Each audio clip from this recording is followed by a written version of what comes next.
Assalamualaikum warahmatullahi wabarakatuh. Salam sejahtera, sobat pengembala hukum.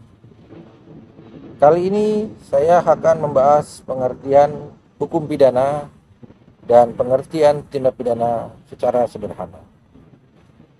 Hukum pidana dapat diartikan secara material, hukum pidana juga dapat diartikan secara formil, dan hukum pidana juga dapat diartikan secara luas. Secara material, hukum pidana dapat diartikan sebagai suatu aturan hukum yang dibuat oleh suatu negara yang berdaulat, yang berisi perintah maupun larangan, yang disertai dengan sanksi atau ancaman pidana.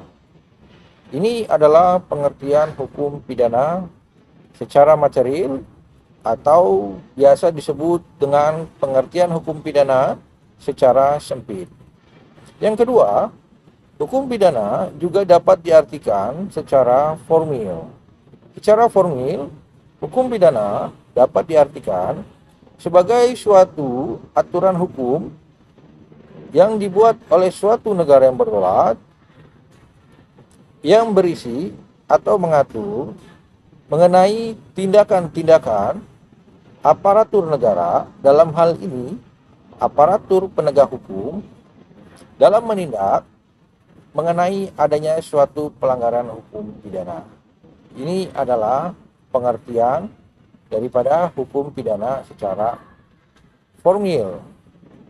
Sehingga dalam arti luas, hukum pidana dapat diartikan sebagai suatu aturan hukum yang dibuat oleh suatu negara yang berdaulat, yang berisi perintah maupun larangan, yang disertai sanksi atau ancaman pidana, serta bagaimana aparatur negara, dalam hal ini aparatur penegak hukum, dapat melakukan tindakan bila mana terjadi suatu pelanggaran hukum pidana. Yang kedua adalah pengertian mengenai tindak pidana. Tindak pidana secara sederhana dapat diartikan sebagai suatu perbuatan, yaitu perbuatan yang melanggar hukum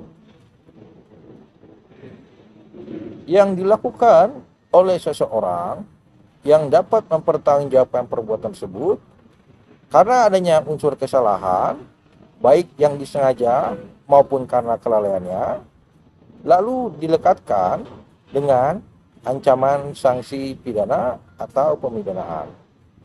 Inilah secara singkat pengertian mengenai hukum pidana dan tindak pidana. Semoga yang singkat ini bisa bermanfaat dan semoga kita dapat mengembangkan ilmu hukum bagi diri kita masing-masing. Selamat sejahtera, salam pengembala hukum.